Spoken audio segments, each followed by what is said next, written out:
The woods had always been a place of calm for me. I used to think of them as an escape from the chaos of the city. Quiet trails, the smell of pine, the distant calls of owls. But that night the forest didn't feel like an escape. It felt alive, and not in the comforting way I remembered. I had gone camping alone, something I'd done dozens of times before. The sun had already dipped below the horizon. When I finished setting up my small tent, the forest was unusually silent. No crickets, no rustling leaves, just stillness. I told myself it was nothing, but a weight pressed on my chest, as if the trees themselves were holding their breath. Around midnight I woke to the sound of snapping twigs. At first I thought it might be a deer, but this was different. The crunch of footsteps circled my tent slowly. Deliberately, I sat frozen, barely breathing, clutching the flashlight in my hand. "Hello," I whispered into the dark, my voice trembling. The footsteps stopped, complete silence. Then, in the faint glow of the moon, through the tense fabric I saw it, a shadow, tall, thin, distorted, standing perfectly still just beyond the nylon wall. I held my breath, praying it was a trick of the light. But then it crouched. I could see the outline bent unnaturally low, like it was studying me. My heart pounded in my ears. I wanted to scream, to run, but my body refused to move. The shadow lingered for what felt like hours, though it couldn't have been more than a minute.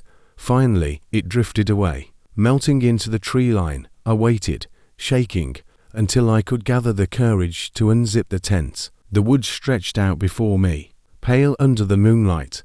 My fire had long since gone out. And then I noticed something that made my stomach drop. Footprints, bare human footprints, circling the tent in a perfect ring. I tried to convince myself to stay put, to wait for morning, but fear gnawed at me. I packed my bag in record time, hands trembling, and started walking down the trail with my flashlight, cutting narrow beams through the fog that had begun to rise. The deeper I went, the more wrong everything felt. The path seemed unfamiliar, even though I had hiked it dozens of times.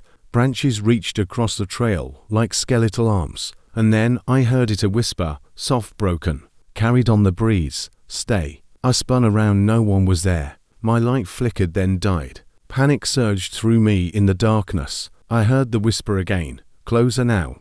Stay with us." I ran. Branches clawed at my face and arms as I bolted through the undergrowth. I didn't care if I was on the trail anymore. I just needed to get out behind me. The footsteps returned, more than one, this time chasing me, closing in. My lungs burned, my legs screamed, but I didn't stop until I burst into a clearing.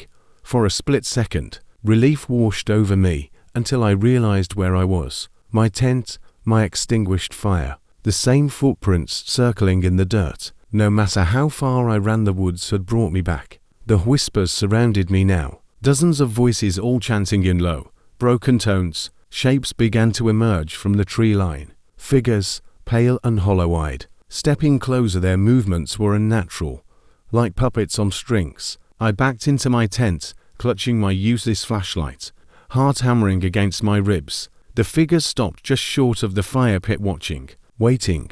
One of them tilted their head, and in a voice that was almost mine whispered, "You were never alone." The last thing I remember before everything went black was the forest itself breathing around me, like it had finally taken me in.